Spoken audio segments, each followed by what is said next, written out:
जय हिंद दोस्तों, मेरा नाम अनुज है। अध्ययन विथ अनुज ऑफिशियल चैनल पर आप सभी लोगों का स्वागत है। दोस्तों आज फिर मैं आपके बीच 20 अति महत्वपूर्ण प्रश्न लेकर के हाजिर हूं। ये बहुत ही महत्वपूर्ण प्रश्न है, ध्यान से देखिएगा। आइए शुरू करते हैं। पहला प्रश्न है, अष्टछाप की स्थापना किसने की थी? ऑप्शन आपका ए वाला सही होगा, आचार्य विट्ठलनाथ। आचार्य विट्ठलनाथ ने अष्टछाप की स्थापना की थी। यह 8 कवियों का समूह था, जिनमें कुंभन दास, परमानंद दास, गोविंद दास, छीतदास, नंददास, चतुर्भुजदास और सूरदास तथा कृष्णदास शामिल थे। नेक्स्ट क्वेश्चन देखते हैं।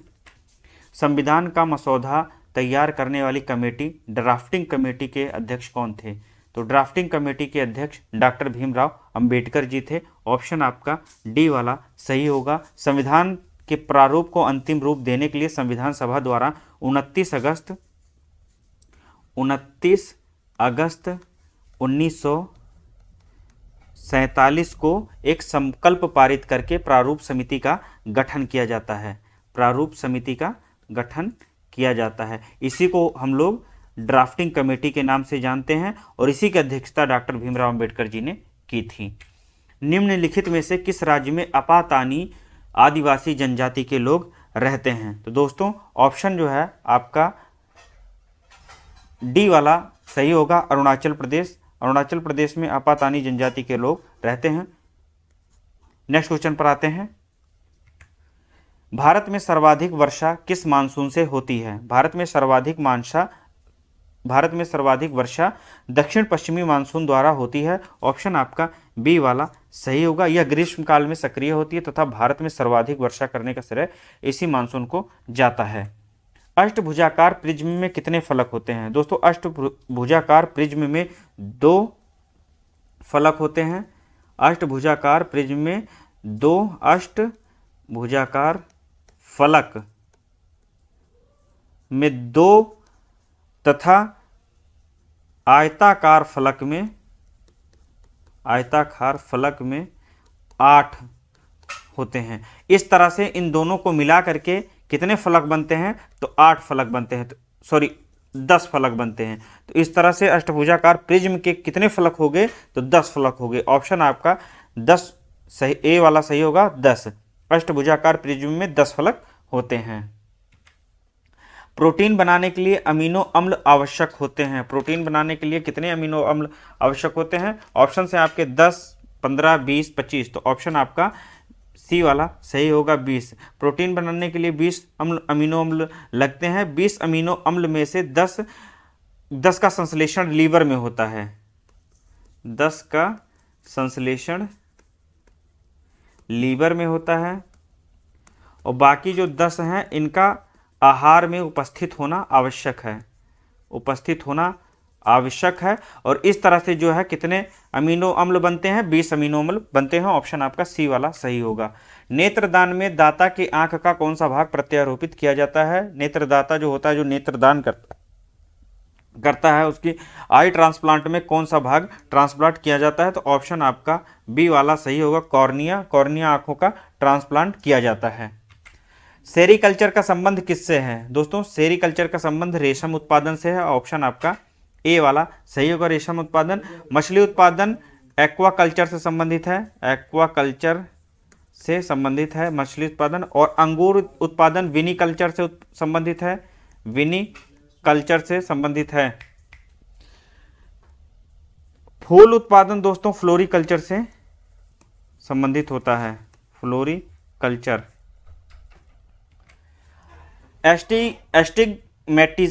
एस्टिग्मेटिज्म बीमारी किसकी है? तो एस्टिग्मेटिज्म बीमारी दोस्तों आंखों की होती है। इसमें क्या होता है कि आंखों से दिखना बंद हो जाता है और बहुत तेजी से दर्द होने लगता है। इसे दृष्ट वैषम्य भी कहा जाता है, दृष्ट वैषम्य या एस्टिग्मैटिज्म। खारे पानी में निम्नलिखित में से किसका उपस्थित नहीं होता? खारे पानी में निम्नलिखित में से क्या उपस्थित नहीं होता है? तो दोस्तों खारे पानी में एल्युमिनियम उपस्थित नहीं होता है। ऑप्शन आपका बी वाला सही होगा। कैल्शियम की मात्रा होती है 1.23%, 1.23% कैल्शियम की मात्रा होती है। सोडियम की मात्रा होती है 30.8%। क्लोरीन की मात्रा होती है 55.3%।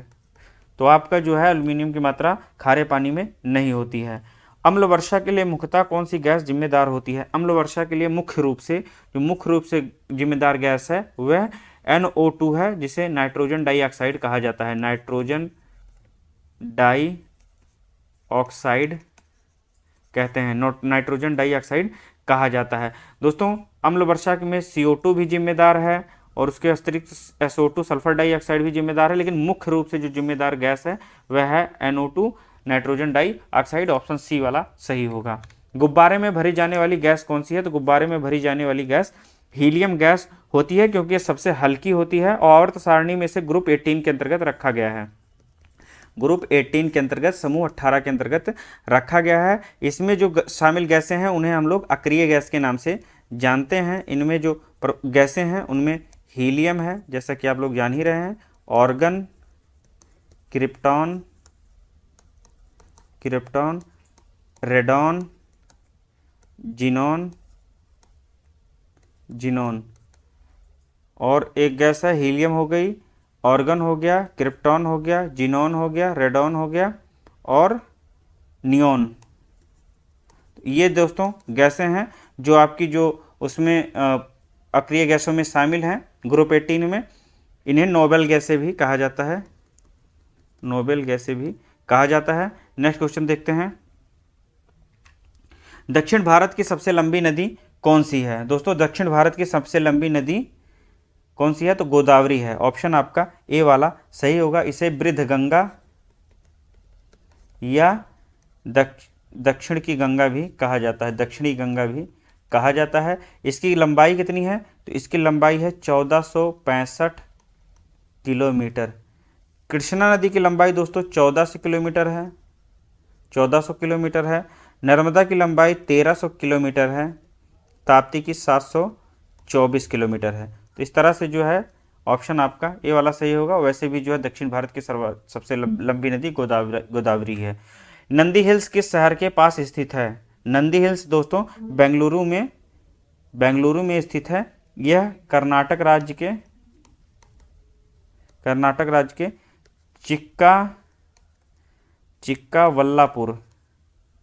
चिक्काबल्लापुर जिले में पड़ता है। चिक्काबल्लापुर जिले में पड़ता है, जो कि आपका कर्नाटक से 60 किलोमीटर की दूरी पर स्थित है। नेक्स्ट क्वेश्चन पर आते हैं दोस्तों।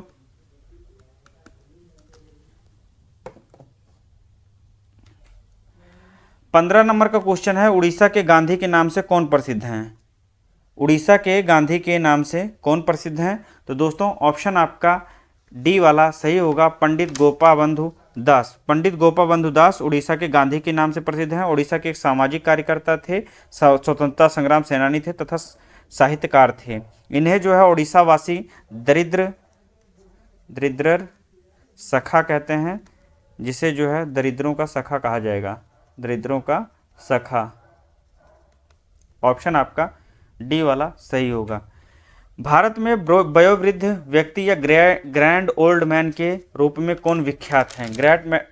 Grand old man of India के नाम से दादा भाई नौरोजी जी प्रसिद्ध हैं। ऑप्शन आपका डी वाला सही होगा। दोस्तों दादा भाई नौरोजी भारत में राष्ट्रीय आय की गणना करने वाले पहले व्यक्ति थे।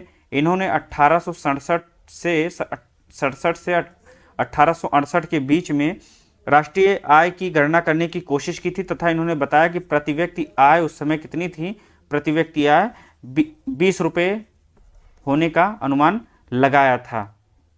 ये भारतीय राष्ट्रीय कांग्रेस के 3 बार अध्यक्ष भी रहे थे, 1886, 1893 और 1906।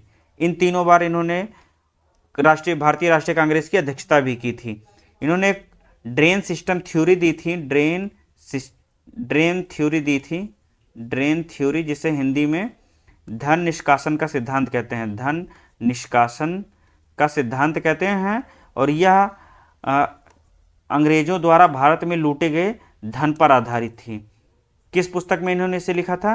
तो इनके द्वारा एक पुस्तक लिखी गई है, 1901 में लिखी गई थी, poverty and British rule in India, poverty and British rule in India. Next question देखते हैं। गुप्त काल में जारी चांदी को सिक्कों को क्या कहा जाता था? तो गुप्त काल में जो चांदी के सिक्के जारी किए जाते थे उन्हें रूपक कहा जाता था। इनका निर्माण छत्रप सिक्कों की तरह होता था और ये जो है 30 ग्रेन से 35 ग्रेन के मध्य होते थे। क्या कहा जाता था? तो रूपक कहा जाता था। ऑप्शन आपका बी वाला सही होगा। गुप्त काल में जो सोने के सिक्के जारी किए जाते थे उन्हें दिनार कहा जाता था। जैन धर्म के प्रथम तीर्थंकर कौन है? तो जैन धर्म के जो प्रथम तीर्थंकर हैं और जैन धर्म के संस्थापक हैं वह ऋषभ देव जी हैं। ऑप्शन आपका ए वाला सही होगा। संस्थापक दोस्तों पार्श्वनाथ होगा। और पार्श्वनाथ जो है 23वें तीर्थंकर थे। 23वें तीर्थंकर थे। महावीर स्वामी 24वें अंतिम और वास्तविक संस्थापक माने जाते हैं। भौतिक तुला किस सिद्धांत पर कार्य करता है? भौतिक तुला दोस्तों समानांतर बल के सिद्धांत पर कार्य करता है। ऑप्शन आपका डी वाला सही होगा। संवेग संरक्षण के सिद्धांत पर दोस्तों रॉकेट कार्य करता है। रॉकेट जो है संवेग संरक्षण के सिद्धांत पर आधारित होता है। 20वां प्रश्न है, खगोलीय पिंडों का अध्ययन किस विज्ञान के अंतर्गत किया जाता है? खगोलीय पिंडों का अध्ययन दोस्तों एस्ट्रोनॉमी के अंतर्गत करते हैं। ऑप्शन आपका बी वाला सही होगा। कॉस्मोगोनी के अंतर्गत ब्रह्मांड की उत्पत्ति का सिद्धांत का अध्ययन करते हैं। ब्रह्मांड की उत्पत्ति के सिद्धांत का अध्ययन करते हैं। होरोलॉजी में समय मापने का विज्ञान है। ये समय मापन का विज्ञान है। फाइकोलॉजी में दोस्तों शैवालों का अध्ययन किया जाता है। नेक्स्ट क्वेश्चन पर आते हैं।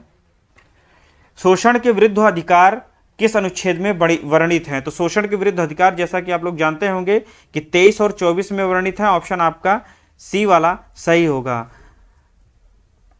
अनुच्छेद समानता का अधिकार वर्णित है। समता या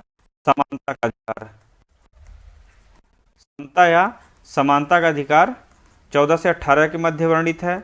अनुच्छेद 19 से 21 दोस्तों 19 से 21 के बीच में स्वतंत्रता का अधिकार है।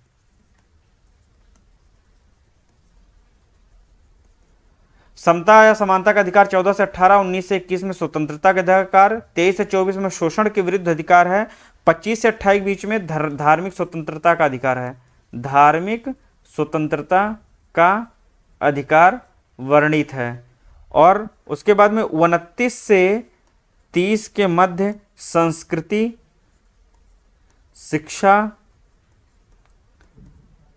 और शिक्षा संबंधी अधिकार हैं। एक अनुच्छेद बहुत पूछा जाता है, अनुच्छेद 32 के बारे में, तो इसमें संवैधानिक उपचारों का अधिकार वर्णित है। संवैधानिक उपचारों का अधिकार वर्णित है। नेक्स्ट क्वेश्चन देखते हैं। अंतर्राष्ट्रीय महिला दिवस किस दिन मनाया जाता है? दोस्तों अंतर्राष्ट्रीय महिला दिवस आज के ही दिन मनाया जाता है। इसमें शायद मैं लिखना भूल गया हूं, तो 8 मार्च को प्रत्येक वर्ष अंतर्राष्ट्रीय महिला दिवस मनाया जाता है। 11 जुलाई को विश्व जनसंख्या दिवस मनाते हैं। विश्व जनसंख्या दिवस मनाया जाता है। 7 अप्रैल को विश्व स्वास्थ्य दिवस मनाया जाता है। विश्व स्वास्थ्य दिवस मनाते हैं। 20 जून को दोस्तों विश्व शरणार्थी दिवस मनाते हैं। विश्व शरणार्थी दिवस मनाया जाता है। और 27 सितंबर को विश्व पर्यटन दिवस मनाते हैं। तो दोस्तों एक बार मैं इसको फिर से पढ़ दे रहा हूं। अंतर्राष्ट्रीय महिला दिवस 8 मार्च को, 11 जुलाई को विश्व जनसंख्या दिवस, 7 अप्रैल को विश्व स्वास्थ्य दिवस, 20 जून को विश्व शरणार्थी दिवस, 27 सितंबर को विश्व पर्यटन दिवस मनाया जाता है। आज के वीडियो में हम लोगों ने जो है 20 जीके के क्वेश्चंस को डिस्कस किया। आप लोग इनको देख लीजिएगा। जहां कन्फ्यूजन हो या किसी तरह का कोई प्रश्न हो तो आप कमेंट बॉक्स में कमेंट कर सकते हैं। इसी तरह की वीडियोज़ मैं लेकर के आता रहूँगा। मिलते हैं अगले वीडियो में। जय हिंद।